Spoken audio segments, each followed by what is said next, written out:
All right, guys. So today we're going to be talking about a very important concept, but we're also going to go over some stuff. So biggest one is Mai. Press 1 in the chat if you remember what Mai is. Press 2 in the chat if you feel like you need a reminder.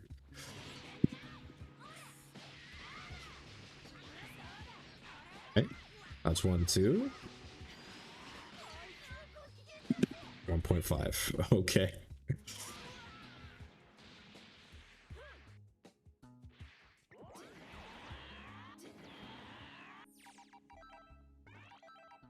A little bit imprecise to get that half bar. All right, I'm gonna give you guys a little bit of time to answer. So we have. Oof.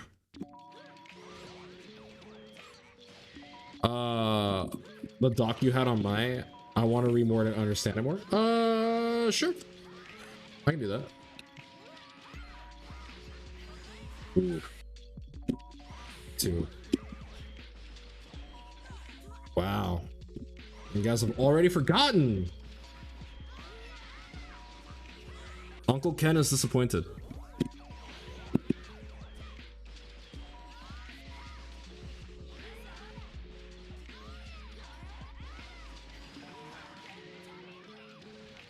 Nice. I really like that damage. That damage is pretty nice.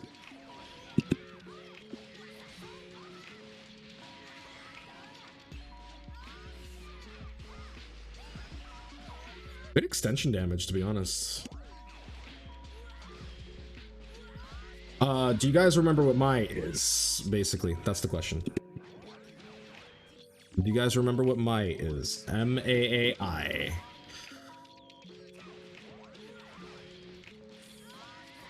Oh, yeah. Cool. All right. So basically, Mai is so basically, but I was always half correct. So Mai is a very old Japanese term that usually applies to swordsmanship, kenjutsu, and other martial arts and whatnot. But I've adopted it to basically talk about a very important concept in Dragon Ball. So Mai basically talks about multiple things. It means literally interval. So basically timing. And what it refers to is the distance that you would need to travel and the speed of which you can cover that distance. Essentially, you can think of it like reach, but not quite, because there are things that have a lot of reach but are very slow, or things that have no reach but are very, very, very fast. Like, for example, in this position, Kefla has a lot of might. She has this, which is very quick.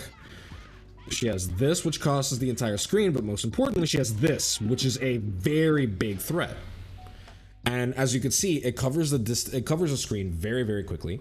It took me 15 frames to hit from that distance. And because of that, basically, what we do is we want to manage our opponent's Mai while constantly maintaining an advantage of our own. So for example, I want to be aware of when I'm being threatened. That's the big rule here. All right, we'll do a review class, I think, maybe tomorrow. I know we recently made the donation goal for Beerus. I do have to update the donation goal, but you guys will be getting a Beerus stream. I'm actually going to do that on Saturday because I'm planning on playing other people, so that way I could do like a live demonstration. But right now I'm kind of rusty, so give me like a week to get back into the game. What does neutral look like? What does neutral to Vegetos look like? And hello there at everyone. Yeah, what's good? How's it going? So here's the thing. Mai refers to the distance that you can cover, how long it takes you to cover that distance, and basically whether or not you have time to recover safely if it doesn't work out. It is a very, very complex term. I think I'm going to go ahead and go look it up on Wikipedia so that way I can give you a more accurate description. So translating simply literal interval, it is a martial arts term referred to the spacing between two opponents in combat, formerly the engagement distance.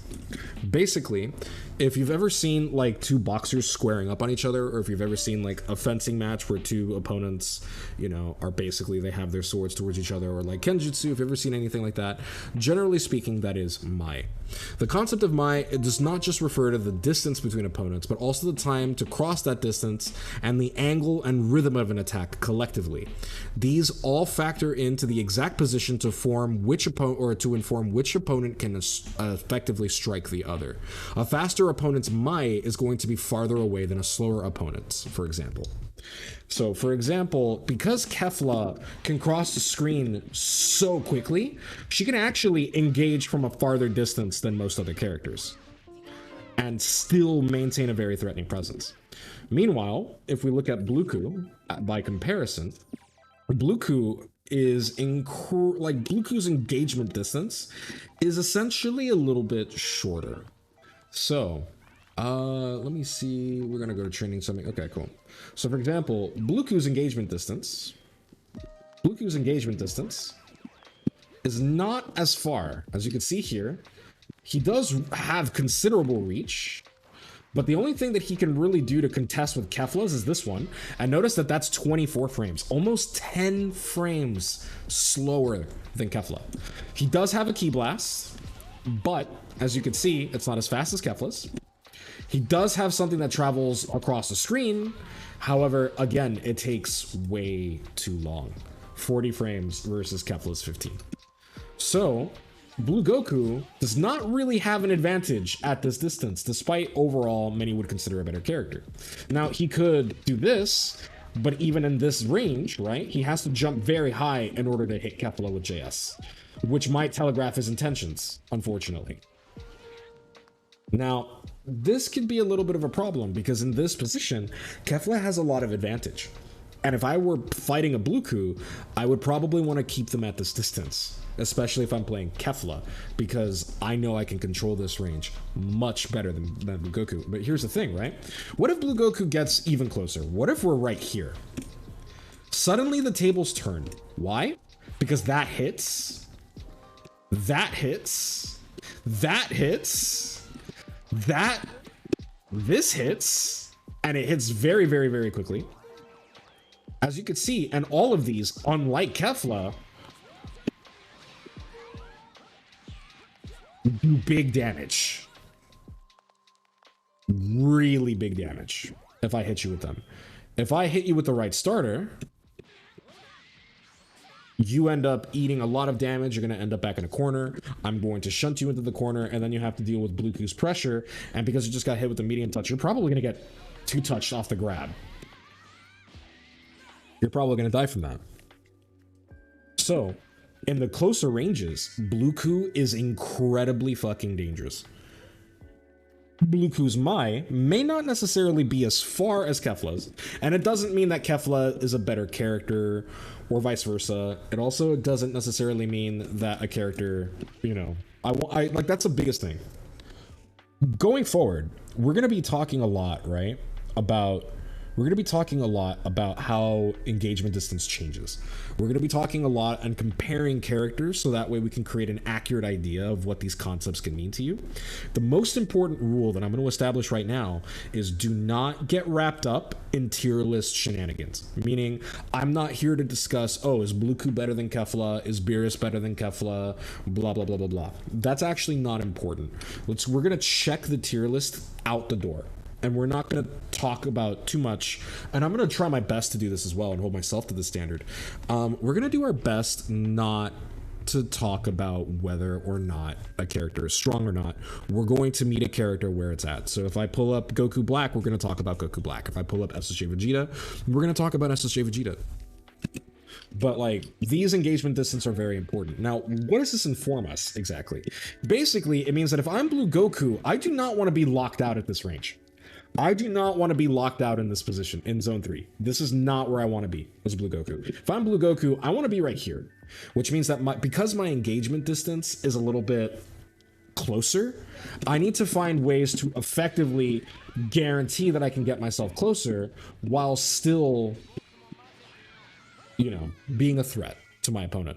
That's very important. That's also why Bluku retreats as well as he does, and why Bluku has fantastic approach tools that invalidate opponents' anti-airs. So this is very, very, very important, and this is an example of Mai. Now, I could go back into but if you want to see, or if you want like a full description, if you want to go into that concept, I'm going to go ahead and refer you to a VOD that we have currently on YouTube. You guys can follow us on YouTube, subscribe to us on YouTube, and you guys will basically get access to all of our VODs. We do try to upload them. I'm going to get really, like, I'm going to become a stickler for that with Star. I'm going to have all of these master classes uploaded at least 2 days. I'm going to try for better, but at the very least, it should be up by Wednesday. So I will hit you with those. 236X with Vegito is still one of his best movement tools, I think. Sure.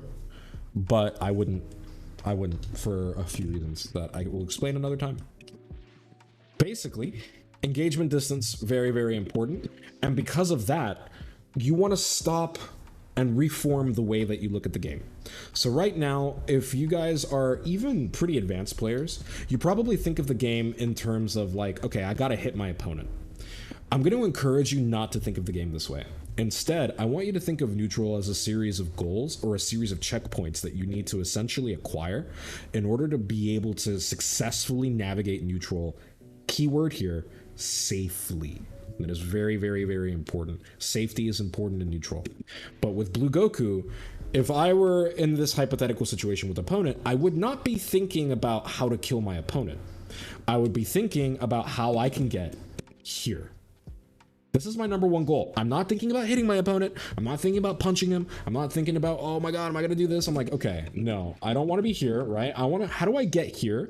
And how do I maintain this distance so that way I can basically put pressure on my opponent without actually having to throw or commit to anything? And then if I need to, I can attack any commitments or any situations while also reacting to what they might do. Because if you're the Kefla player in this situation, it is not in your best interest to have a Blue Goku this close to you. You want that Blue Goku a little bit farther from you unless you're the one winning neutral or you have tempo as a result. So, pretty cool, right? Are we all on the same page? Is that clear? I want to make sure that we're all on the same page before I move on. So press 1 if you feel like you're following me along clearly so far. And if not, feel free to ask me a question and I'll try my best to clear it for you.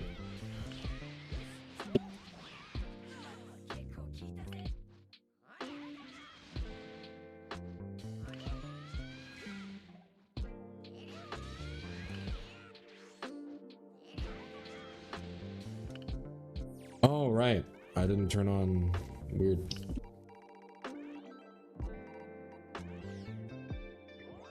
Wow, that's a lot of ones. I'm glad I'm getting better at explaining things clearly. So now we're going to talk about tension and slack. New terms. If you guys are the types of people to take notes, write it down. I see a lot of you guys aren't subbed. Make sure to sub to get access to the Discord in case you have any further questions, and you get access to exclusive things with me and Star. So I definitely encourage it, especially you, Tyran. I see you. Make sure to up that sub. But here's where things are going to get a little bit interesting, guys. We're going to talk about tension and slack.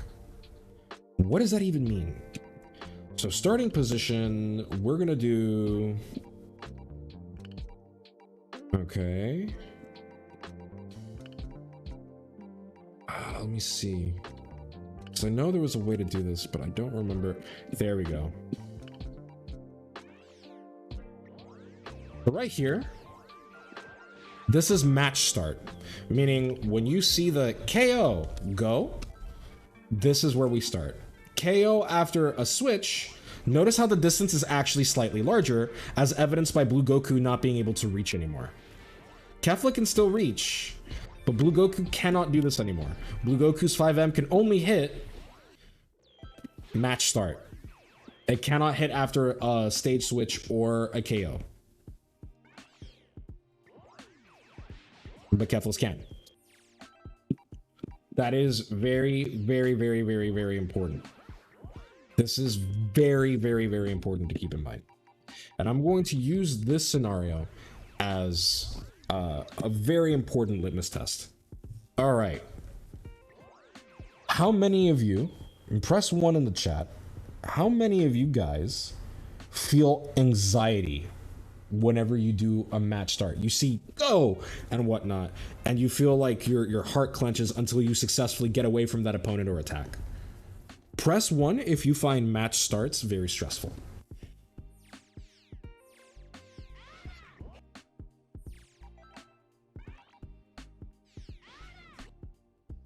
Okay. Some of you are honest. I like it.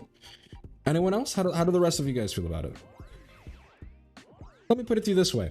What if instead of Blue Goku, that's Gogeta 4?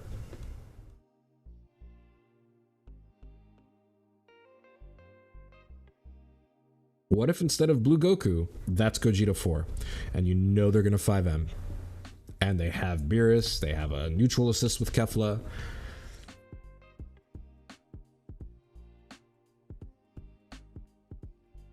So let me get a little bit deeper into the weeds then. How do you guys feel? How do you guys feel when match start happens?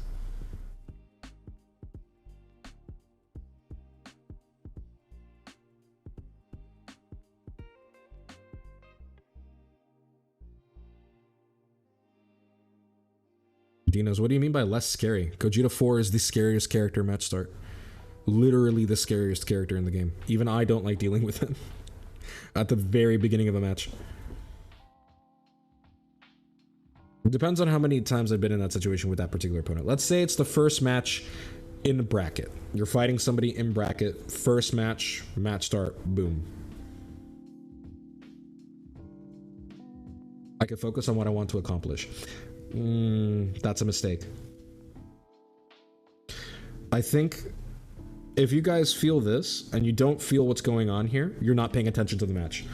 Both of you have actually kind of activated my trap card a little bit. Match start, you should not be preoccupied with what you're going to do. You should not be preoccupied with, I can focus on what I want to accomplish. You should never focus on you. You should know what you want to do before you even step into the tournament. You should know your game plan. You should know this. You should know what you want to do. When the match starts, you need to be paying attention to your opponent.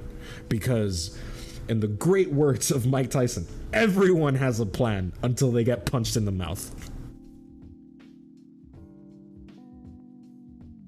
Everyone, ad. Freedom. Well, sorry. I don't like ads, but, you know, we need to pay the bills, to be honest.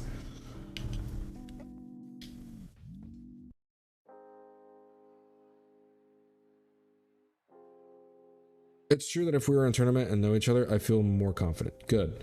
But here's the thing, right? If you have a plan, you're going to get punched in the mouth. Sometimes it works out, but sometimes it doesn't. Being very flexible is very incredible. It's a very, very powerful trait, especially to cultivate when you're in any kind of combat situation, but more importantly in, you know, a fighting game. So here's the thing. This is very stressful even for me. And the reason why... I'm getting this up. I forgot how ads were. Sorry. But point is, right here, this is the single most tense situation in the game. Why? Because everyone is in range of everything. Both of my assists can hit. Oh, that's very kind of you. Thank you, Summit. Both of my assists hit. This hits. This hits. This hits. This stops things. Basically, everything I press is probably going to hit my opponent. I can IED, you know? I can IDJS to bait stuff. Oh, it's Chunk, by the way. No problem. Oh, Summit is the name of the sponsor. Got it. Oh, you're sponsored. Sick. That's cool. I like Chunk, to be honest. It's pretty cool. It's a cool name. But, yeah. Point being, you are in range of everything, but your opponent is also in range of everything. Which means, and I'm going to ask you this, why is it that even in situations with Super Saiyan 4 Gogeta, both of them on point, you'll often see both players do this? You will, even the most unga bunga players, I don't want to name I'm trying my best to be more wholesome and toxic, so I don't want to name names, but let me just say that even some of the most controversial players generally respect match start, at least the first time. Very uncontrolled situation. Not exactly. It's not uncontrolled.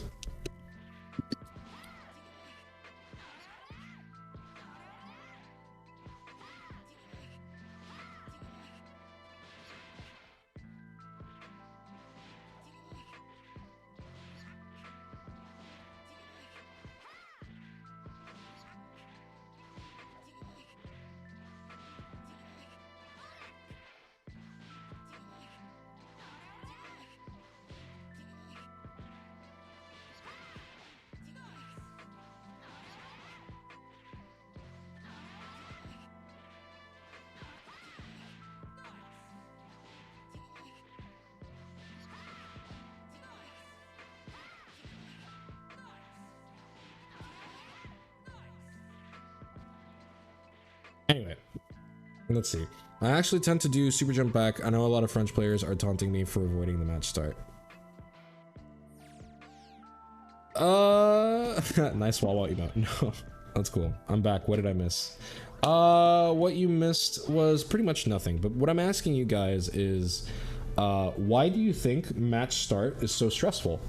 And why do you think so many players, even at the top level, will back off from match start, where you see both players super jump back like this?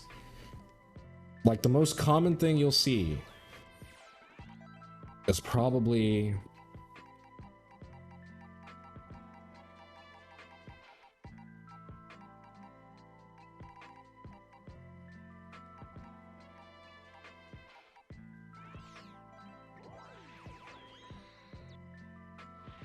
this. This is the most common match start you will see in the game. Sometimes you'll see a variation, like this. Risk assessment. No. Think carefully. For me, there are too much options and risk reward is not worth it at my level. Even if I hit, I feel like it's better to chill out and check what's happened. That's actually a very good mindset to have when you at pretty much any level. I don't even think you need to say at your level. I think that that's very level-headed, and I think that's actually very close to the correct answer. Maybe because they don't have the advantage. I've seen Gogeta 4s do that, to be honest. Here's why. This situation has what's called a lot of tension.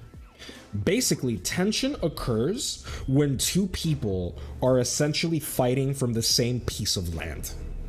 You see this term a lot in chess, where a lot of tension and pressure builds up on a square if a lot of pieces have visibility of that square. Meaning, if a lot of pieces can take whatever's on that square, that is an enormous amount of pressure, and moving while maintaining vision on that square is basically called keeping the pressure.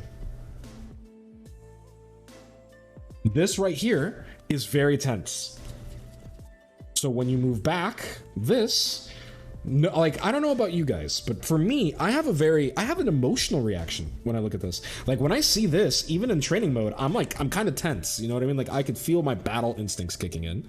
But then when I see this from full screen, I actually feel kind of relaxed. Like, I'm like, okay, woof, you know? I don't know if you guys feel the same way. Maybe it's just me. But I feel that instant relief, which is why I call this position, most of you will call it zone 3, most of you will call it the zoning distance. I like to call this slack. And the reason why is because if I retreat from a tense position like here to here, I am creating slack. Slack is important because slack means that anything that my opponent wants to do now takes more time. What do I mean by that? Well, let's say Blue Coup really wants to 5M round start, okay? Like, let's say Blue Coup really wants to 5M round start, right? Like, let's say Blue Coup does this, right? Fuck. Okay. He's not gonna hit me. If he wants that 5M to hit me, okay? So Blue Coup can now do this. Blue Coup wants to control the ground. He can probably do... right? But now he has to run at me. See what I mean? So if he wants to hit me, he has to basically run at me, which gives me a little bit more control over the situation here. If he recklessly chases me, I can call an assist and plant it right where he's at, for example. Or I can attack him preemptively, essentially. Or as Saber would say, I would attack him in prep because he's trying to set up a situation. Blue Ku does not have time for that 5M anymore. So Blue Ku, if he wants that 5M to hit me, it's in Blue Ku's best interest to just do and then run up 5M. Hey KF, how's it going? So as a result, you're in a position where this is very, very, very dangerous. He's taken the bait, but he's spent an assist, he's 5M, and now, because I've created so much slack, he now has to essentially close that distance again in order to basically create and maintain the tension, which a Blue Ku should do. That is called creating slack. Thank you so much for the follow, Golden Rider X. Okay, cool. So anyway, I hope I got that right, Golden Rider X. I'm not trying to make fun of your name. But basically, this is very, very, very important because when you create slack, you are essentially inflating the amount of time and getting your opponent away. Like, so basically, like we mentioned before, Blue Goku's Mai is much closer than Kefla's. So Blue Goku really wants to do everything he can to maintain this section. And Kefla can use that to her advantage by taking her time and inflating the amount of time and distance, because she knows that if she gets here, she has the advantage. It is not wise for Blue Goku to give her that advantage, so Blue Goku's probably going to follow her. You can start building tactics off of this simply by creating slack. The opposite is also true. So I have Adult Gohan here. Adult Gohan is very similar to Blue Goku in that he wants to attack from a short-ish range. His Mai is even closer than Blue Goku's because he doesn't have the same reach on his normals. Kefla can easily zone him out. He doesn't even have anything that could really beat what she would want to do. He doesn't have anything that's projectile invul except beam, but beam, as you can see, quite slow. It's 27 frames versus her 21 frame Ki Blast. Very likely to get stuffed, and obviously if she avoids it, I'm stuck in a giant commitment, or she can even zoom. She has an advantage here, right? So if we're in a situation like this, right, where she's retreating from me, I want to keep the tension. See? This is called keeping the tension. Notice how every time she retreats, I'm making sure she's always in range of something, but I also want to be careful because Kefla can use that to her advantage too. She could do this, for example. And now I just lost neutral because I wasn't sure if she was going to retreat or if I have to do something. This is important because now I can get hit if I'm not careful. See, I'm trying to 2S here. I could if I bait it, but the thing is that for me to do this, right, I have to essentially watch what she's doing and attack her landing. Now, I could attack her because I do have tempo, but the thing is that she can also get away here. Like, she could do this, right?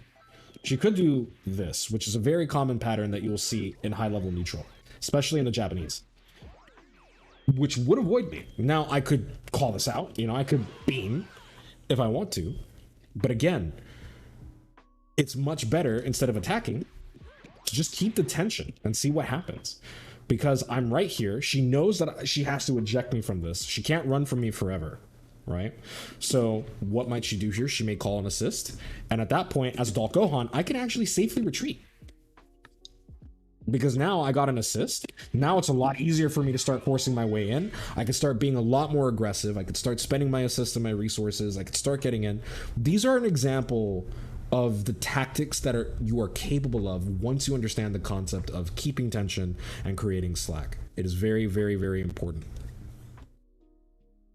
I love the fact that you have terms and logic behind what I instinctively feel.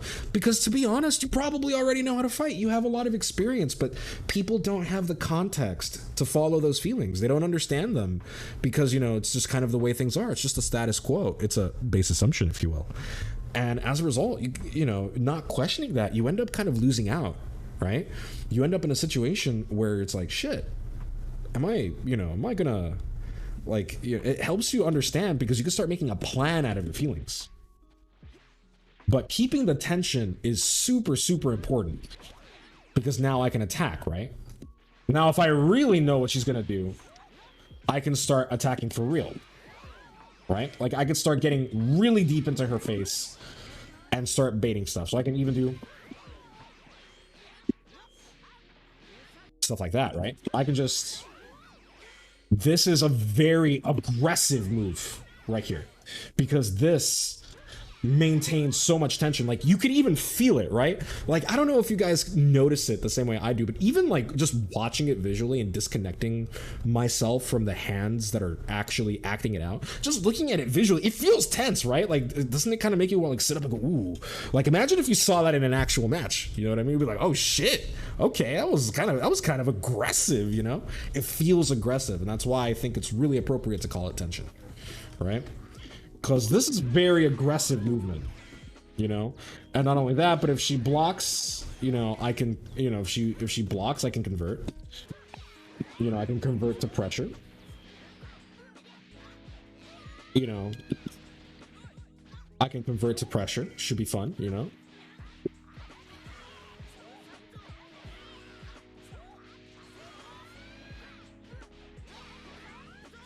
Ah, pain. So...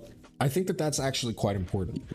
One of the biggest mistakes that I see when I notice that you guys are playing, it was a mistake that I noticed. I'm gonna be honest, I notice it in almost everyone that I play. Like, I notice it in Star a lot. I notice it in... I don't, like, I would say this is one of the big key differences from fighting somebody like Yasha and then fighting somebody like Star, or maybe somebody that isn't as good as Yasha but still quite good, and also fighting somebody that's a complete beginner, is that most people are preoccupied with safety. So they either are constantly charging in even when it's not in their advantage, like it's not in their advantage to do so. Like, they're trying to get in too belligerently and they're falling for like traps like that.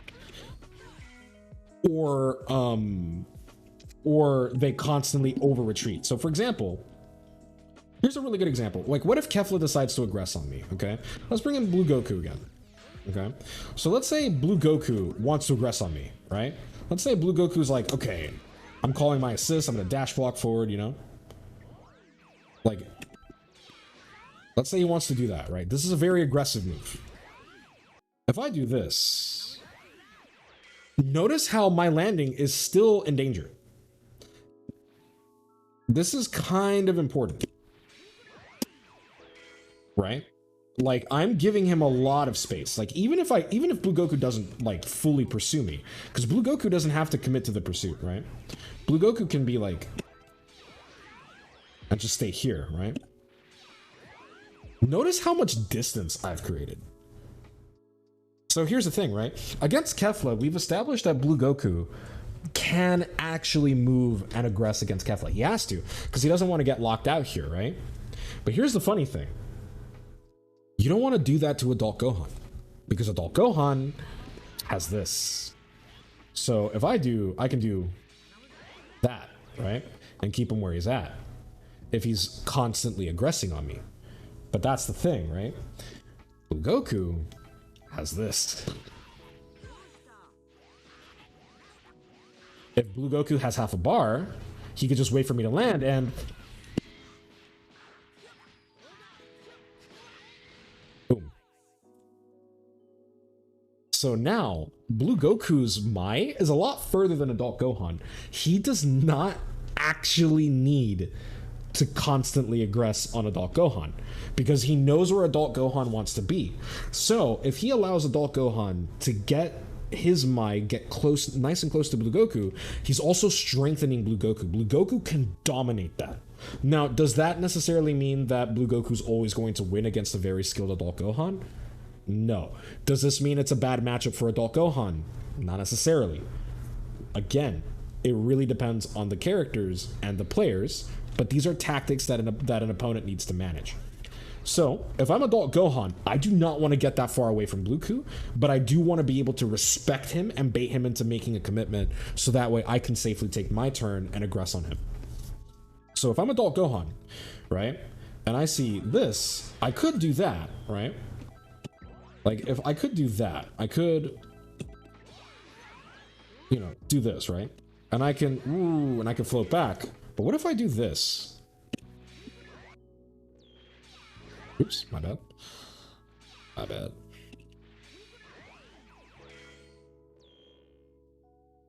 Now the situation is a little bit different. Because now, what did I do differently here? I have the advantage now.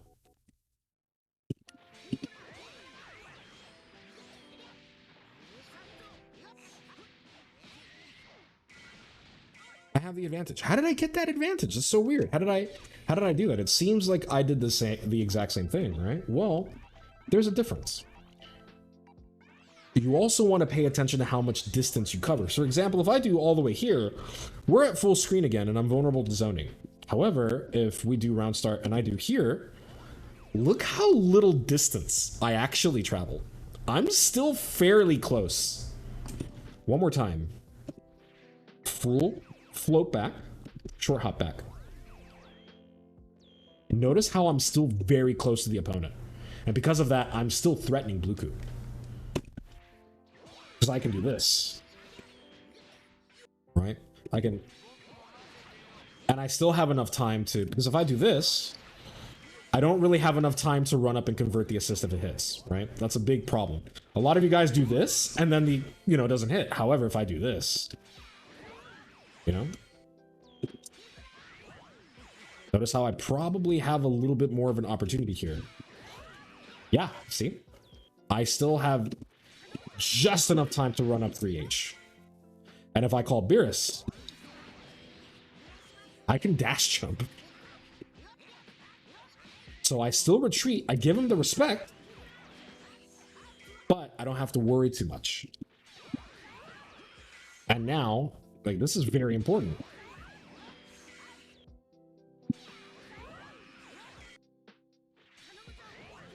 Ooh, my bad, didn't mean to 6M. Trying to figure out how to... Yeah, you could do 3H. There's a lot of things that you can do here. All right? And that is something that you can do. It's also very flexible because I can easily attack, I can increase, I can double retreat, I can fake out, which is really cool. You know, I could start pretty much giving Bluku a very difficult time here without necessarily putting myself in disadvantageous position. So even though I'm creating slack, I'm still kind of maintaining the tension here because I'm not giving so much slack that my opponent has time to relax. One of the biggest issues that I see with my students, like one of the things that I notice is the thing that costs you guys a lot of your matches, and I guarantee you, go watch, I promise you, go watch your replays. Go fight a really good friend, or go fight somebody that you fight all the time. Go fight somebody that's stronger than you, and you will notice how often you guys will over-retreat. What do I mean by that? Well, let's say you're here, right? You're floating all the way here, and you're still like IDing back. Like you're still doing like, oh, let me do this. And your opponent is nowhere near you, and you're not taking the space that's in front of you. Or worse, your opponent is actively running away from you. So like Blue Goku's doing this, you know?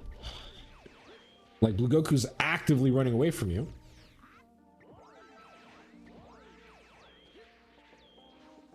You know? We should chase him. And you guys would do something like...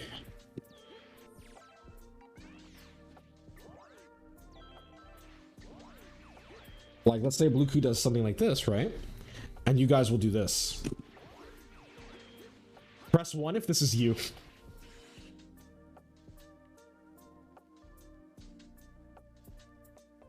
Also give yourself the first, it's either flip back. Exactly. You are correct, Saber. I'm glad you realized that, Stealthy. because that is you. This is why games don't go your way sometimes.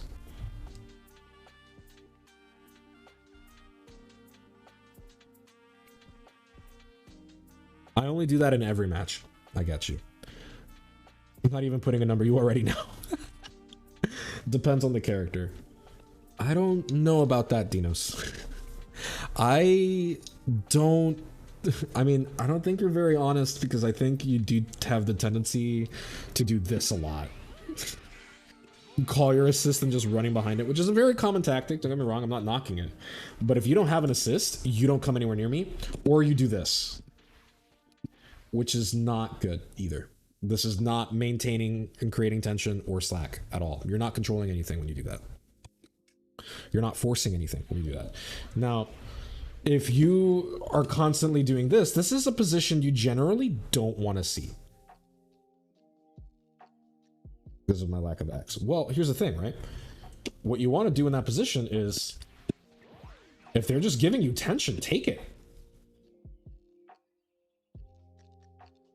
Take it. If they're giving you that space, take it. Because now they have to be careful with how they move. See? See? I saw that forward movement? No. And I did that. I did jump S. Plus assist. Take that space. See? Take your space. If your opponent's running away from you, take the space in front of you. Now, very, very, very important. Okay? That does not mean that you need to attack. You don't need to attack. That is the second biggest issue that I notice in a lot of my students. You guys attack way too often. You guys are always pressing something. You're not even here and you're already like mashing auto combo, or you're like constantly like throwing out 2Ms, or you're like, okay, I'm gonna like, you're just swinging wildly. But every time you do that, remember, you are giving your opponent tempo. Every time you whiff something, even if you don't get whiff punished, you give your opponent time. This takes time. It takes 32 frames. This takes 34 frames. Why, by the way? This takes time. This takes time. This takes time. This takes a lot of time. You don't need to constantly attack. The less you attack, the more accurate you become. So you might be wondering, well, then when am I supposed to attack? When you see an opening, or when you need to cash out on a threat? So, for example, if we're maintaining neutral, you know, this is fine. This is fine. I don't mind doing a 2M here, right? That's an opening. When I saw that backdash, I'm like, okay, that 2M, you're not getting away from me. That blue Goku needed to attack. Absolutely. But even if it whiffs, right? Like, even if we whiff, notice how I still have time.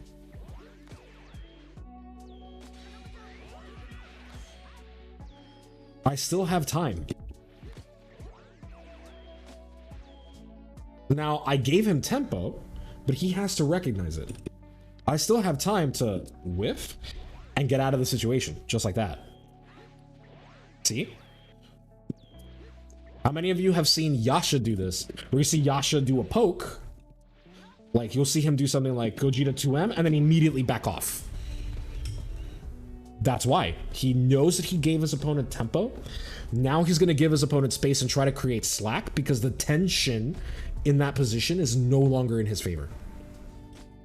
You must develop an instinct for recognizing tension, recognizing tense positions, and recognizing when the tension is in your favor. What do I mean by that? How do you know when tension is in your favor? Well, simple. You will feel it, and your opponent will feel it, and they will more often than not try to create slack because of it. If you have ever felt like, oh my God, I need to get out of here, like you're not even thinking about attacking, you're just trying to create as much distance as possible between you and your opponent, congratulations, you know what tension feels like. Oh, did not mean to hit my desk. You know what tension feels like.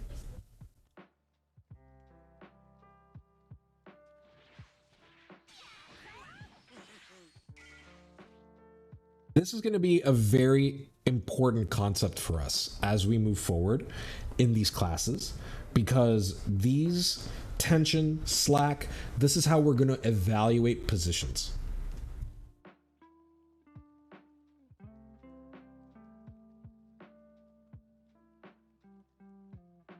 Are you guys following along? If you guys have any questions, go ahead and hit me up before we move into the second portion of our stream, which is we're going to look at a couple of high-level VODs, and we're going to observe when tension is present and when it's not. That's right. We're busting out the pen today, my friends.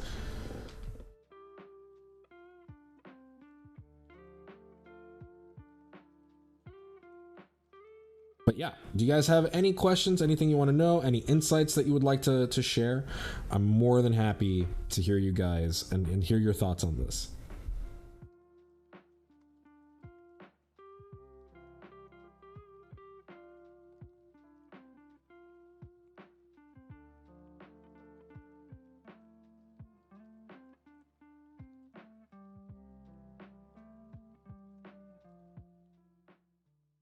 The trick is I'm not available to correctly guess when I have the advantage, when I should keep the tension, or when I should create the side.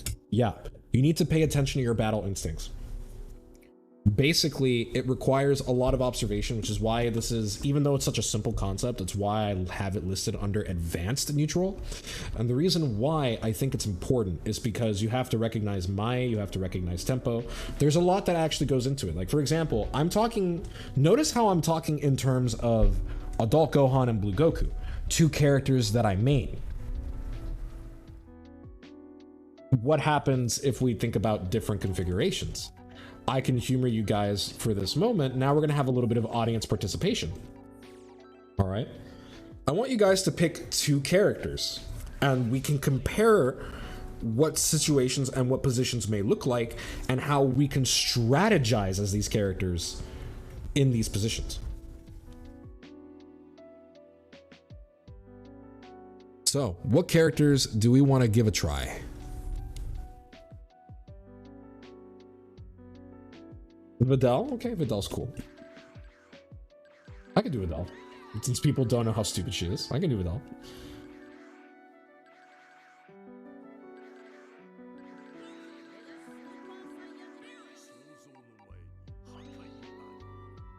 Okay. Let's see. Where does tension and neutral pressure overlap and differ in terms of controlling your opponent? They are both identical. Neutral pressure is when you are actively forcing your opponent, however. So I'll demonstrate in a second. Blue Vegeta. Two blue Vegetas. Okay, I'll take the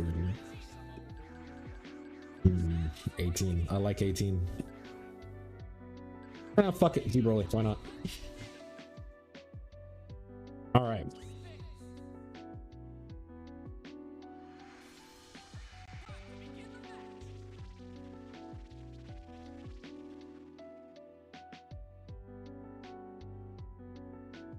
All right.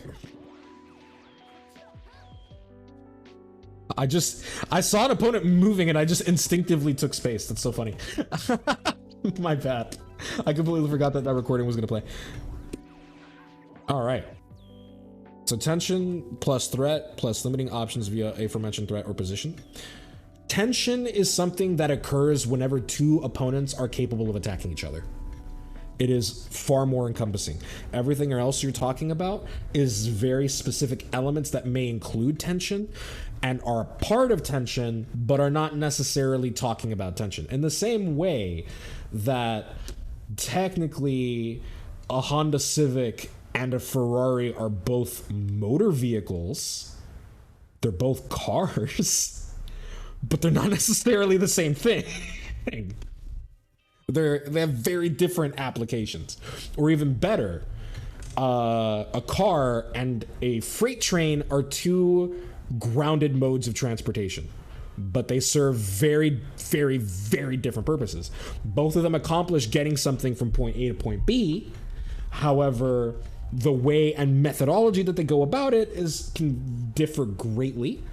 And as a result, even though they're both motor vehicles, it may not help to compare them.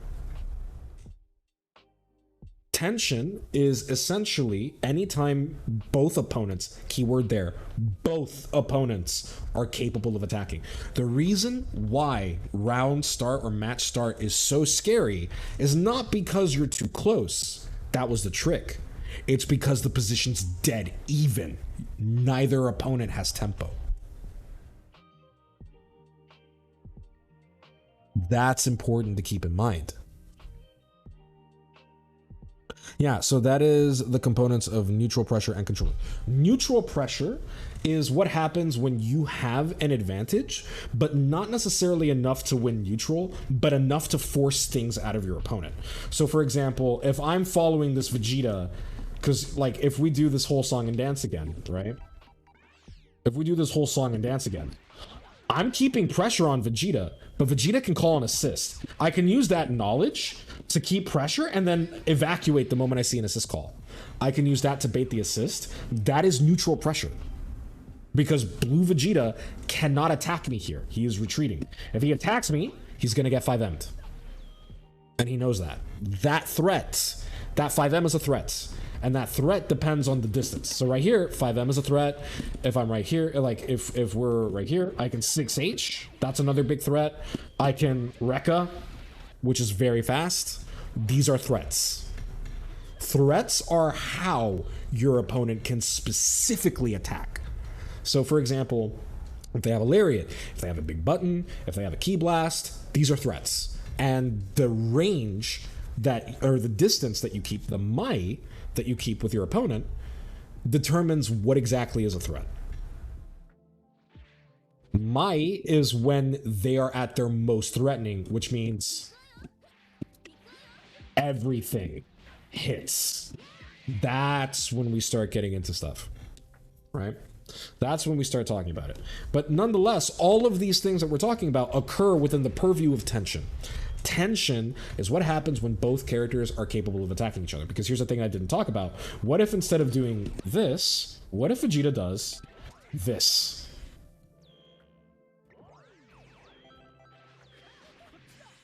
As he retreats. Now I could do this to him. That is a big threat.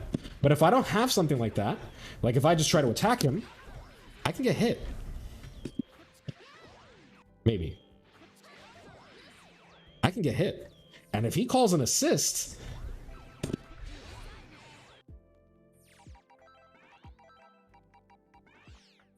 like if he does this, it's his turn now. He now has tempo. I cannot do that. Like, even if he, like, if he retreats like that, right? He can attack from behind and still take his turn. So this is very scary. Because now I have to deal with this. Like, I can follow him, but if I do, I have to deal with an assist call now. This assist call changes things, and because Blue Vegeta is attacking and preventing me from moving forward, two things are going to happen. Either I move forward and I immediately have to block something and now it's his turn, or I do this, right? But right here, look at what Vegeta does immediately after he sees the blocked assist, right?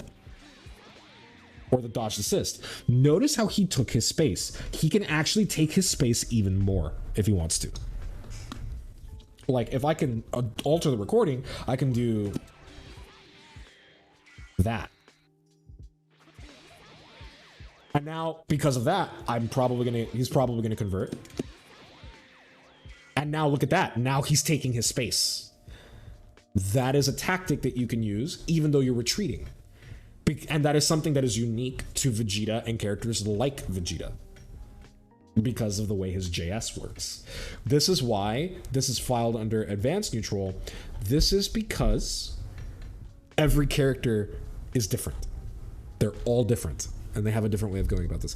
Hey, can you give me a sec? Can you give me some feedback on my team? Like, what's the strength and weaknesses are? Unfortunately, not today. You can donate if you want an answer to that, but otherwise, I would advise you probably wait till when I do a team building class, so that way, or a team review class, that way I can give you my full, unfiltered thoughts on it. But right now, it's probably not the appropriate time. Thank you for the follow, though. Yeah.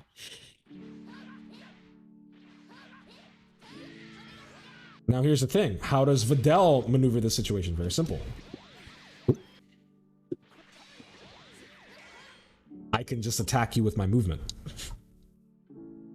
Or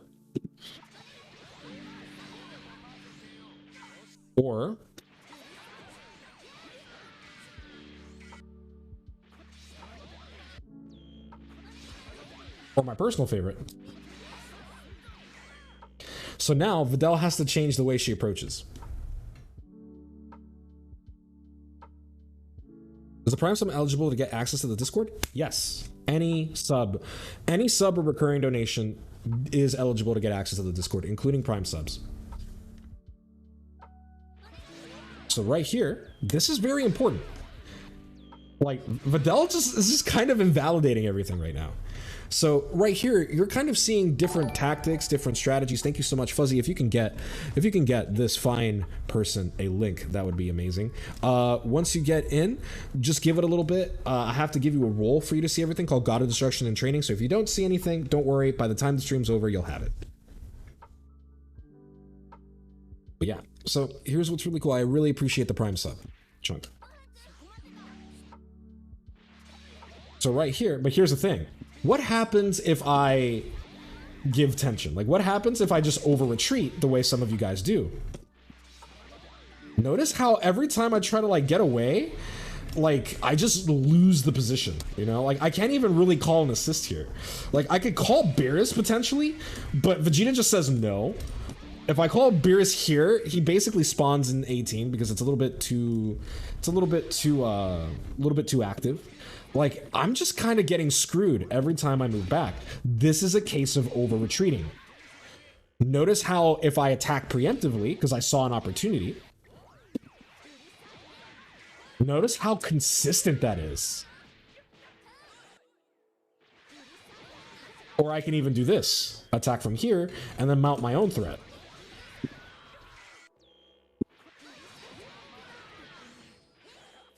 Like that. There are a lot of tactics that are unique to the team. And if I overshoot it, I'm going to create slack. But creating slack against this character is very difficult because he has the ability to just avoid everything. I can't really attack him with 6H because 18. Running away is a bad option in this game. Did you just pop in? If so, I would, if you have a problem with rushing in, I definitely am going to recommend, watching this VOD when it's up on YouTube. I think it'll be very, very, very helpful. But yeah, no, you don't want to control space. Controlling space does not exist. This is useless. Controlling space gives me nothing, and here's why, right? If I do nothing, this does nothing. I'm controlling my space, I'm preventing my opponent from moving forward, but I'm banking on annoying the shit out of him. Even if you have chip damage, this is still less important, because what the chip damage is ultimately doing is effectively creating an advantage. Your opponent can't just sit there and block forever, all right? But here's the thing. Blue Goku can do the exact same thing by actually threatening him with death. So that's way, way better. And a lot more brutal, even for somebody like Z Broly. Like Z Broly is frequently played on the anchor position, you know?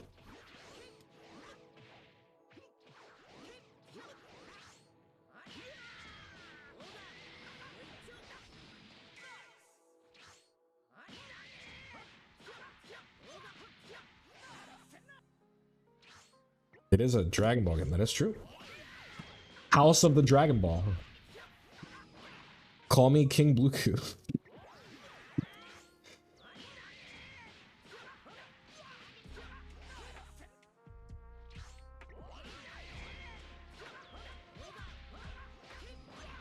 It's actually kind of a tough combo, just because of the way the scales. Sorry, I'm getting distracted. But point is, now you guys are seeing multiple tactics, and you guys are seeing how these tactics evolve, not only based on the characters that are on point, but based on the teams. Like, for example, if I'm Blue Goku, I'm going to attack the situation very, very, very differently, you know?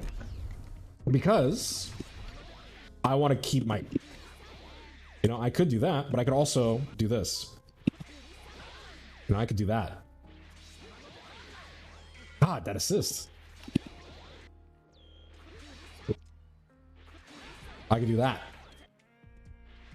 And if I hit you with that, by the way, that is a medium scaling starter. I'm just doing a say and B and B. Look at that damage. Hot BB.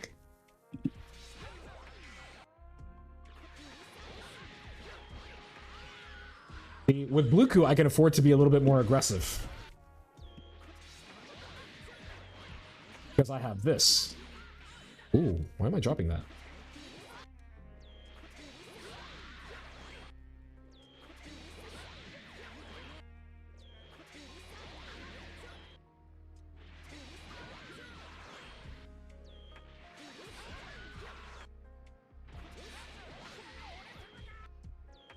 So violent.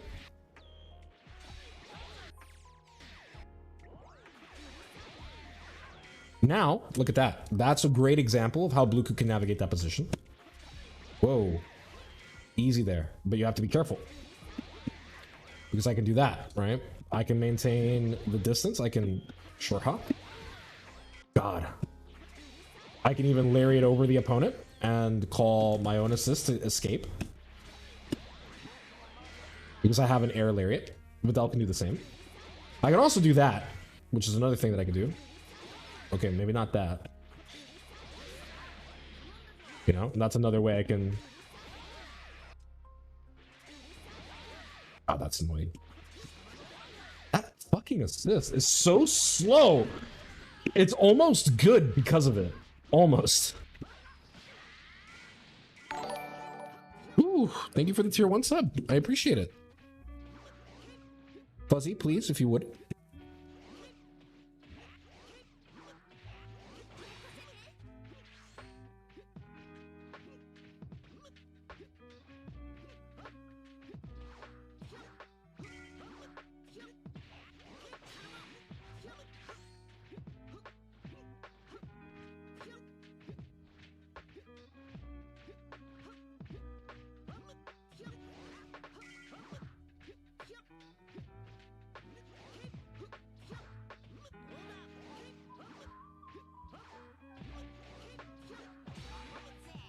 So, I'm glad that you think so.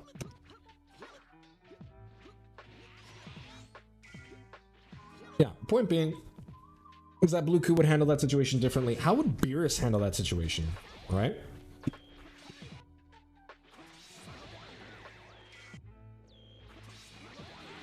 Not very well. But Beerus probably could gain the advantage. I could also stop my opponent right here.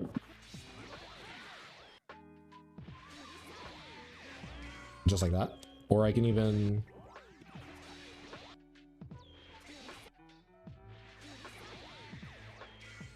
maneuver the position like that. And avoid the assists. If he doesn't run into my... JM. Oh my god. Everything's inverted.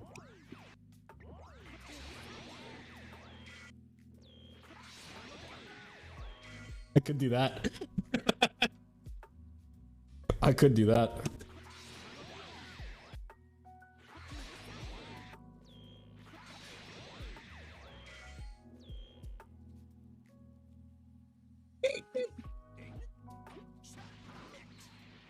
Honestly, 18 is really good just because of how slow she is. Like, she takes way too much fucking time. Like Kefla is easy to deal with, right? Because it's like, okay, I'm just gonna avoid it. But like her, you could 236 over it. And yeah, no, I couldn't because I would just get stuffed. I could wait and then do that. I could do that.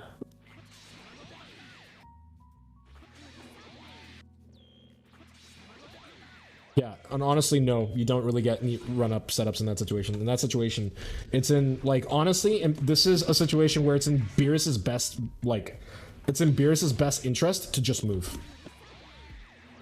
Because here's the thing, if I do this, I'm super dash bait. I'm basically just getting super dashed. In this situation, it is in Beerus's best interest to respect as much as possible. But call an assist to protect his JS and his ability to control things. Especially if he has an assist that can control directly under him. Like so. Another thing that Beerus can do is... yeah, not a lot. This position's actually quite difficult for Beerus. It requires patience. What's your main shell? Blue Ku Beerus.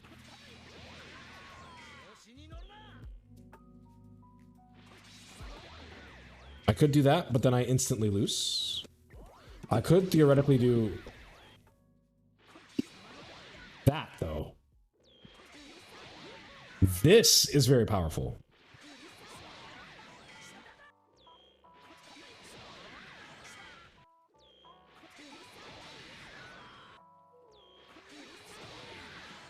You have to be careful. And you have to time that very accurately.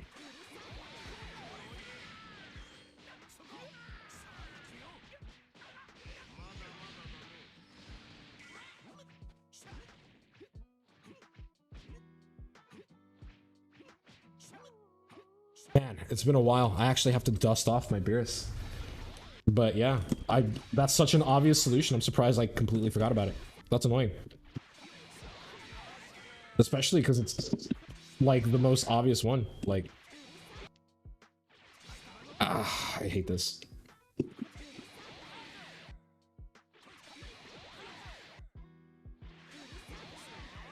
We can even...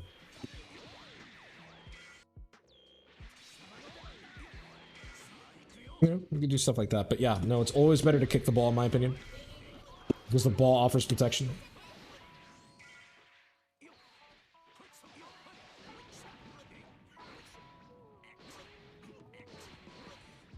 Ooh.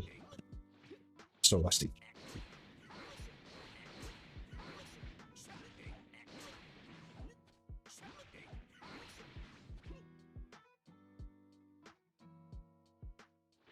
That's what I was trying to say. You could do that, but there's no neat setup here, is the point. Don't think of Beerus in terms of setup. Think of Beerus in terms of angles. If you think of it in terms of setups, you're just going to get super dashed. And even then, while that is an answer, if Vegeta sees that and decides to do this, it's potentially very bad for me. So you have to be careful. With Beerus, even in that position, like here, I'm probably just going to respect, honestly. But I also don't really have to worry about this position because this position would literally require Beerus to be on point, which he should not be.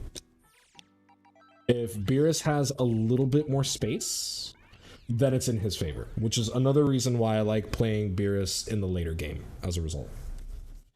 But yeah. Very interesting stuff. So if we're about right here, Beerus instantly has a little bit more of an advantage because he has a very powerful tool that Beerus players do not fucking talk about enough.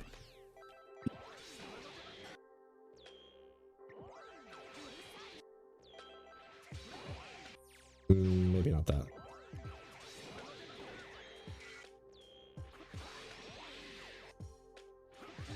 Ooh, he jumped over it. That's crazy.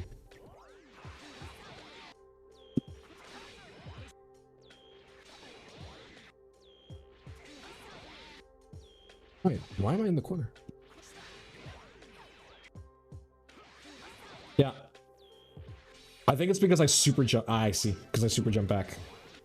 I was like, why isn't this working? It's because I have a tendency to super jump IED. Like, automatically. If that's a normal IED, which most people would do a normal IED, yeah, that'll probably hit. I just super jump IED again. There we go. Oh no, he just goes over it. Wow, I recovered in time? That is hilarious.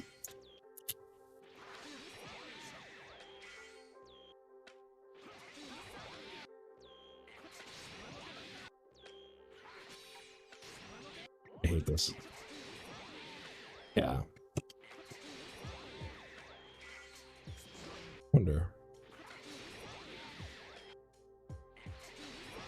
Yeah.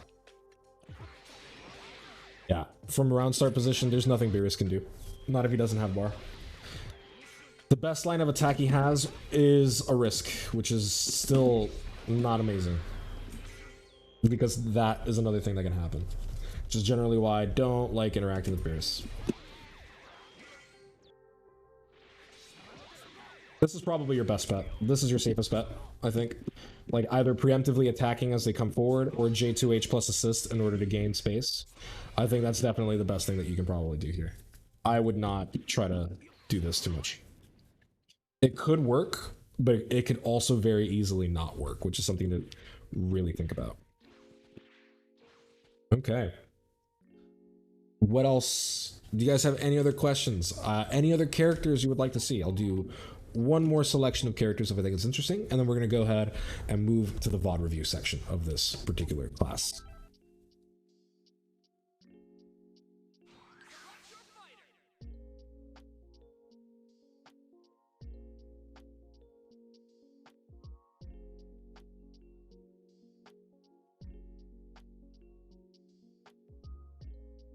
Want to see Cell? Okay. I could do Cell. Bardock is boring. I'm not interested. Maybe someone that has a different type of aerial options. Good old SSJ Goku. That's a possibility. I could do SSJ Goku. You're boring. I'm sorry that you have such vanilla taste in characters, Saber. I don't know how to help you. Wait, Piccolo or Hit? Hit is a very strong possibility. Gogeta 4.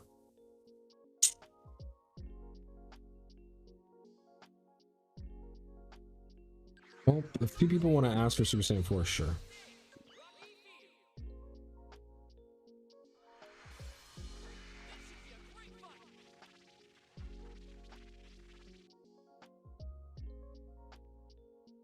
Hey, thank you, King Bruce. Okay. Obviously, this is the king of round starts. Why? Because he has this, and he has this. Why is 236L important? Or why is 236L important? Very simple.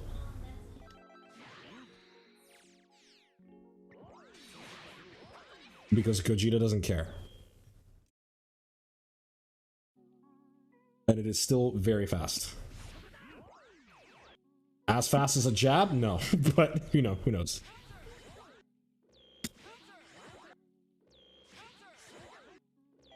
Another thing, if he decides to 5M, you just win. But yeah. So Cell I've frequently described him as a knight in chess. He's a character that moves back to move forward. The reason why is because he is incredibly hard to approach. This JM does not have a lot of reach, as you can see this, but it hits very, very low underneath him. As you can see, it hits deep angles, meaning that it's incredibly difficult to properly approach him. If you try to approach him from the air, he can JL you, and his JL is actually beautiful. And if he has bar, lol GG's. He can also beam if you decide to do nothing. And if there's a better assist, then, you know, you could... I hate 21. If I had something like Kefla, I'd probably be able to convert that. You know? So he can easily come back in if he needs to. He is a character that retreats in order to come back in immediately. This is how Cell operates. Cell is very, very, very good at this. He is a quote-unquote bait and punish style, so he wants to give space, but not too much. So this becomes very powerful.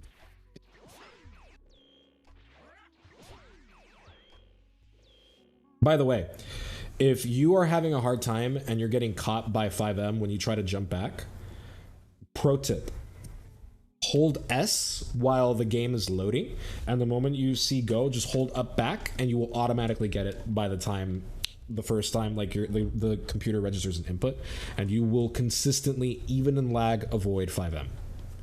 Just make sure you buffer it and make sure you use the S macro to super jump. That way you don't waste time, because right here, no S macro, done. No S macro, oh, hang on. No S macro,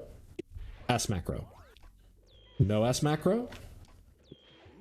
That was S macro, but I input the jump late. S macro. I am literally holding the input while the screen is black, by the way.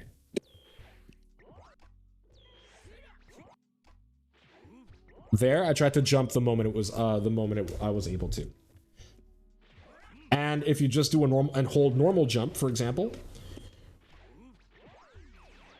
like so, yeah, you're gonna get fucked every time. But S, boom, easy way out of this round start every single time. Look how consistent this shit is. And just so you, like, I'm not kidding, this is so consistent. It works in 11 frames.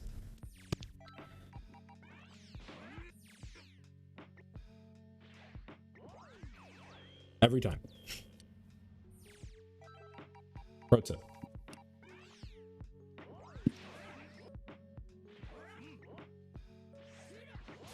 But now, if Gogeta tries to press his advantage, he's in danger. What are the inputs? Literally just hold S and up back. That's it.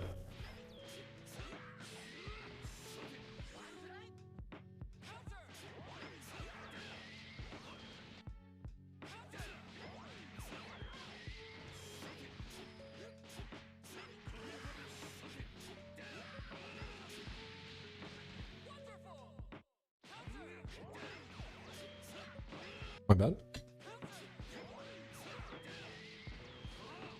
S7? Yes.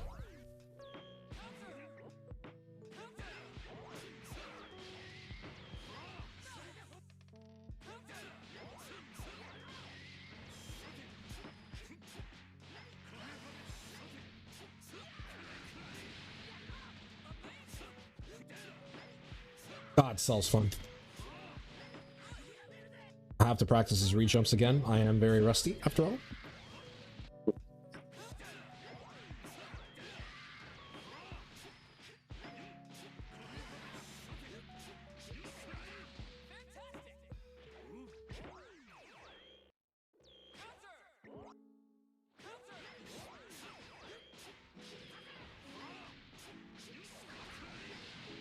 Huh.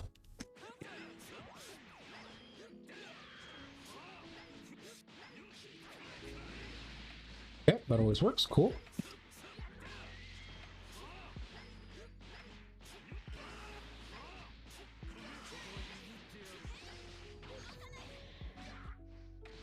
Neat. Anyway, if we have no more questions, we're going to go ahead and go to our next portion, which is going to be quite nice. My friends, allow me to take you on a journey across high-level Dragon Ball. Let's see if we can spot tension in positions and slack in positions in good old hot DBFZ.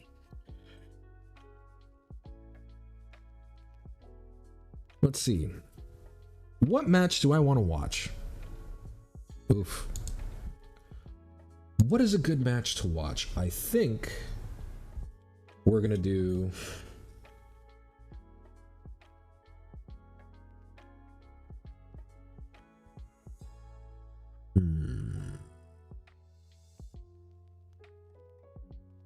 let's see. You know what? When in doubt, right? When in doubt.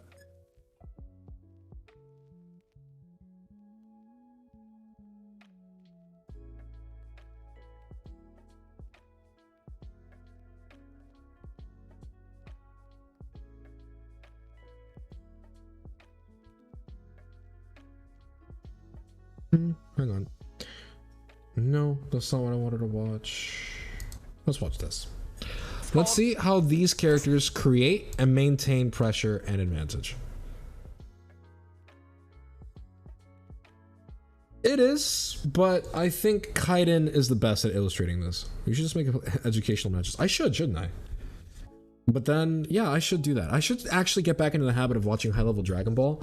It's just not as exciting for me as it used to be. But I should probably try to get back into it now. Okay, and also, it goes without saying, guys, go follow Z Damascus. If you're not subscribed to Damascus, what are you doing? You know what? I'm even going to share this on my thing.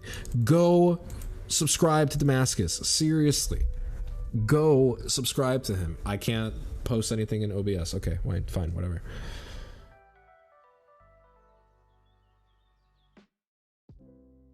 But yeah, let's see. Adult Gohan, literally the best intro in the game. I'm sorry.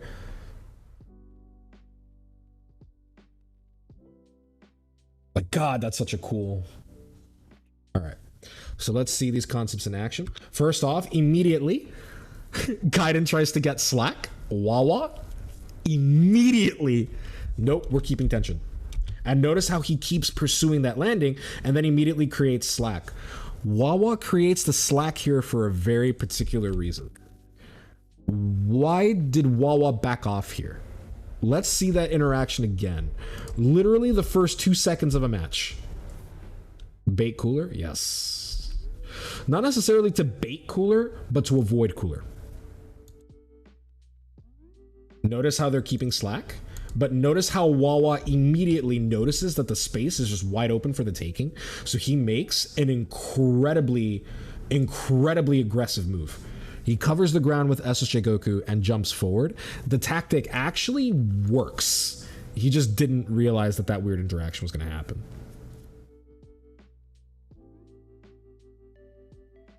Wawa misses the conversion. That's unfortunate, but he almost had it. Boom. Immediately gets Cooler. So here's the thing that I often have said, right?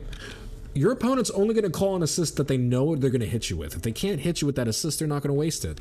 So Wawa has to play very, very, very close to Kaiden.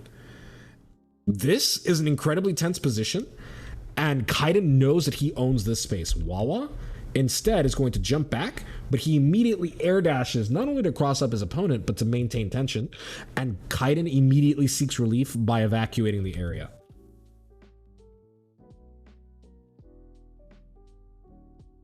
Oh, that's unfortunate.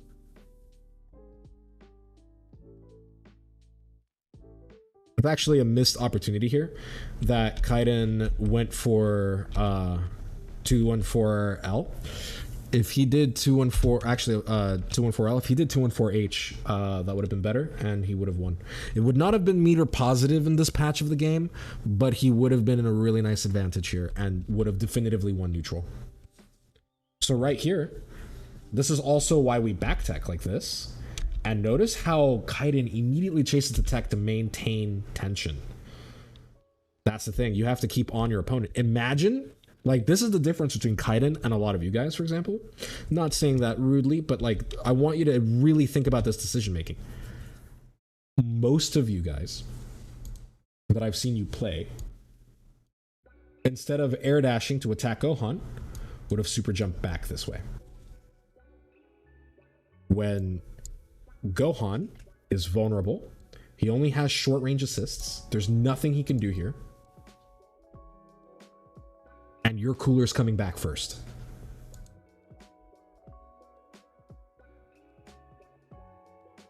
Going this way versus air dash attacking here. Notice how easily this position is won by Kaiden. And when he wins neutral, he immediately goes for a mix-up.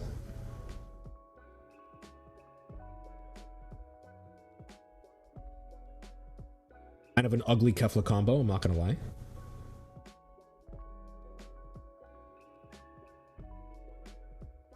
Okay.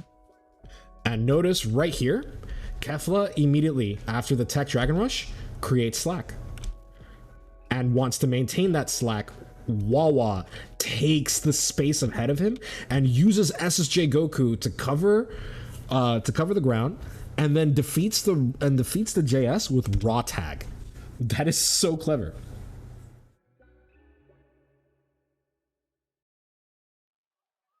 And once again, chase the tech. Great.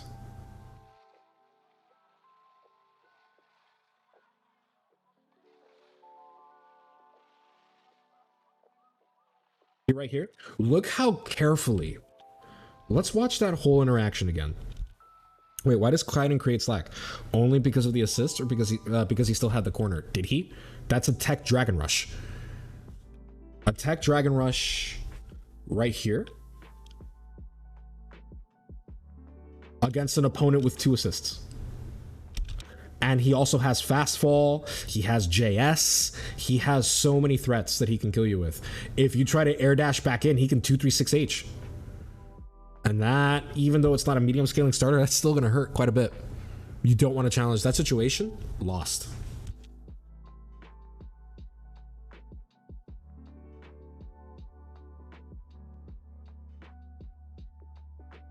No worries. Boom, boom, boom. We have a guard cancel. He's going for big commitments, and notice how he's using the retreats here, and Kaiden is attacking as he retreats, and Wawa is trying to get close enough to basically do it. But notice how Wawa's not attacking Cooler, even though he could have. He's waiting for a clean opening like this. That's a clean opening. Kaiden just barely blocks in time.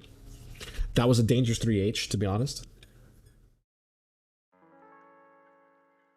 So right here, Wawa's kind of mismanaging the position a little bit because there's a lot of opportunities that he could have taken but didn't.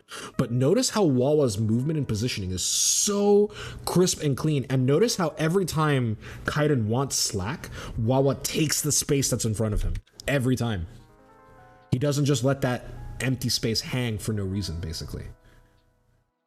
Can I ask a random question? Sure, but I cannot guarantee that I would answer. Their decisions are so quick and clean. Exactly. They understand the positions.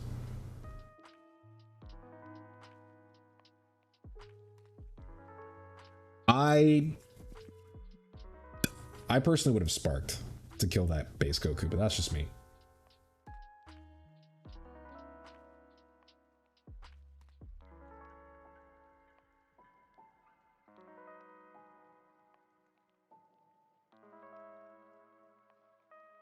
And notice right here, Wawa, instead of retreating, by the way, a lot of you guys would have started IDing back.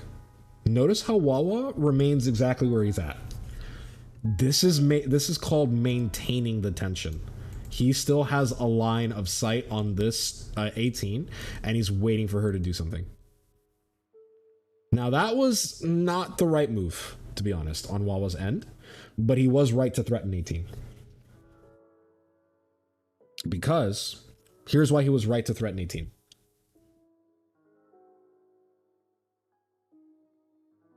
If I see that barrier, for example, if I see that barrier and I'm like, let's say I'm playing Kefla, I would level 1.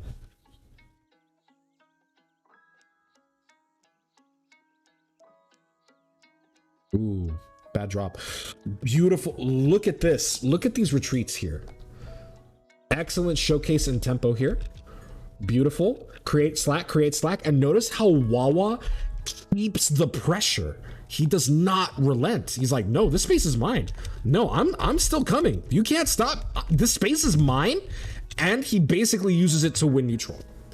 Textbook example. Textbook example, by the way. And not only that, that barrier was very risky from Kaiden.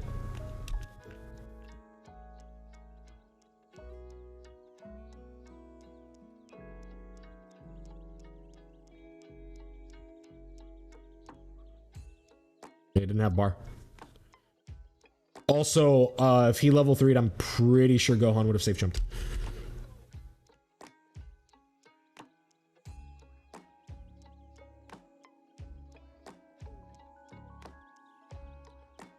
Yeah, but that textbook example of when you should keep the tension if you're Wawa and when you need to retreat. Notice how immediately Because he whiffed JH, Kaiden recognizes he does not have time to do anything else. He does not have tempo. His priority, get the F out of here. And Wawa sees that and keeps his unrelenting pressure here.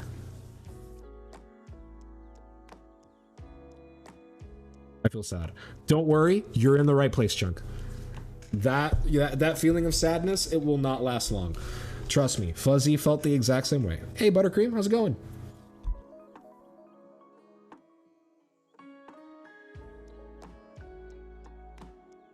That time, now here's the thing. Wawa got a little greedy here, I think. Honestly, I would just level 3. Just level 3 and hit both, but that's a DP assist, so who knows? You know, that's such a hairy situation. Good spark. Ooh. Ooh. Now Gohan's gonna get level up. Ooh, nice double beam. This is gonna hurt like hell. That 18's gonna survive on a pixel. I get kind of scared to try and punish in this game because there's so many defensive options that lead to massive damage. If you're afraid of the defensive damage, so here's the thing. If you are afraid of the defensive options, then there may be something wrong with your approach and you're not very confident in your ability to approach. Because Wawa is handling them just fine, and you can handle them just fine too. It's very important not to be afraid of your opponent, but instead understand what your opponent is capable of doing and begin using that information to anticipate what they're going to do and use it against them. A lot of this game is not reaction based, it's anticipatory. I guess I'll have to play games and focus explicitly on this topic for a lot of hours. Not necessarily. It's something that you can bear in mind, or better yet, if because you are a sub, you guys have access to the matchmaking channel, you guys can ping my angel trainees. They would be more than happy to help you.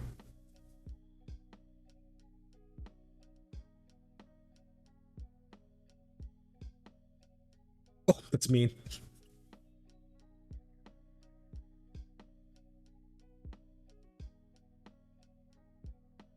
Oh, no conversion on that cooler. So there's a lot of slack here. Sometimes players would want to keep slack just to see what the other opponent's doing. Right here. Oh my god, Wawa. That was actually cracked.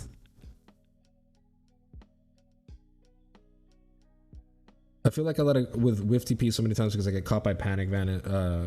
Because I get caught by panic vanish when I try to punish. I need to be more confident. You need to. Well, that tells me that you're not confident in the position. When you see those situations, you have to recognize them a little bit more quickly. I would say that usually comes with experience. What a 2H. Oh, what a drop.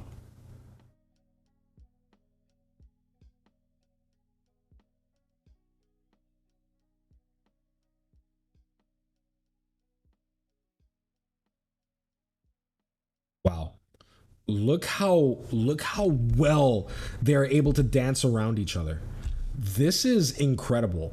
And notice how, very interesting, notice how SSJ Goku is using his EX Tatsu to create slack. Notice how he uses, yeah, see? Create slack. He's trying to get away from this cooler because this cooler is in Spark. You do not want to block. How do I join the Discord? You should have gotten a link. Fuzzy, did you not get them a link? I mean, like, oh, okay, cool. I figured you did, but I wanted to make sure.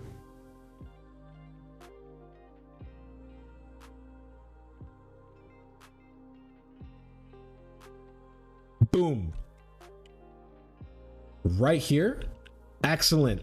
Maintaining the tension. but not maintaining maintaining the tension, but maintaining your position. Like, notice how he's not over pressing, he's not doing JS, he's not trying to attack his opponent. He is just gently floating back, and it just barely whiffs. Cooler lands, loses tempo. He takes the space that's in front of him. Cooler realizes that he can't stay here. Cooler loses tempo. That 2M catches.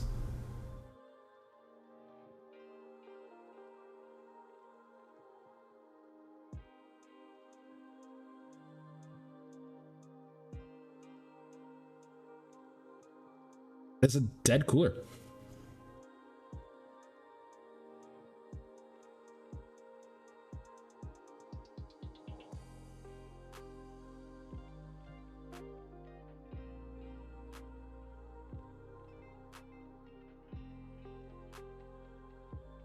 Notice how, remember what I said, Kefla is very, very, very dangerous. Wawa made a mistake here. Wawa's too close.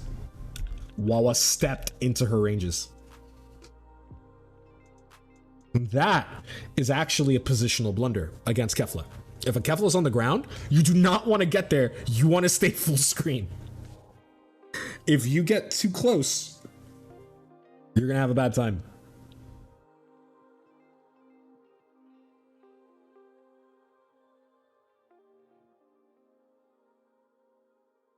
She does even more damage on that confirm now, so.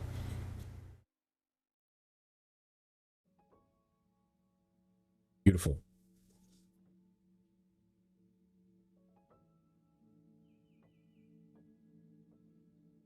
Yeah.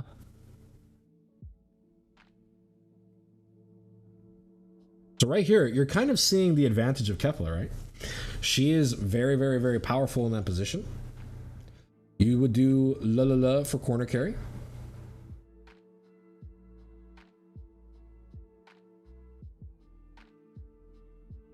Nice fake cross up.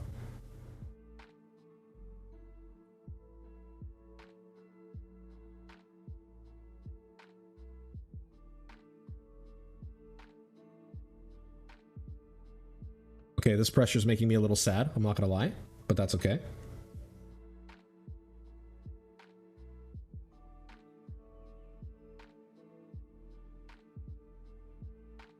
Oof. Pin.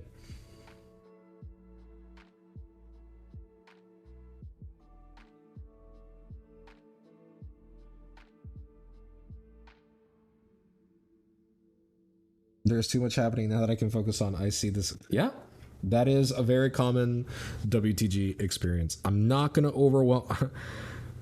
I'm not even gonna welcome the WTG. We're very happy to have you guys. Thank you guys so much for joining me on this wonderful, wonderful ride. And thank you everyone who subbed and gifted subs today. I really, really appreciate the support that you've given us. Don't let this stream thing fool you. We did reach our goal. There will be a Beerus display demonstration. I'll call it the Beerus seminar on Saturday. I want to be a little bit clear on what's going on with that. I'm not actually going to be teaching Beerus. I'm just going to demonstrate why Beerus is as difficult as he is and why I think it's a lot harder to play him, but why I also think it's a little bit worth it. But thank you guys for joining me on this wonderful masterclass. I will be back tomorrow with another stream. I haven't fully decided what I'm going to do yet. I'm either going to do a labbing stream where you guys can ask me questions, or we could do a review stream or anything like that. Or I can, you know, do some things. We'll figure it out, definitely. If you guys want to find out what I end up doing, make sure to follow me on Twitter at Weiss_training. My name is Ken. My co-host is Star. You will hear from us a lot. Thank you guys so much for joining. If you want to get access to the Discord and hang out with me and Star, and also have our wonderful matchmaking channel where you guys can actually train with other people, make sure to subscribe, or you can do a recurring donation if that's easier for you. I do get all the proceeds for that. You guys can do that as well. And if you want to support the stream directly, please consider donating. I do kind of treat this like a part-time job, so any amount really does help, especially since finances have been a little bit tight lately. So any amount, even $1, will help. But thank you guys so much for joining me, and I hope you all have a wonderful, wonderful rest of your evening. Good night, my friends.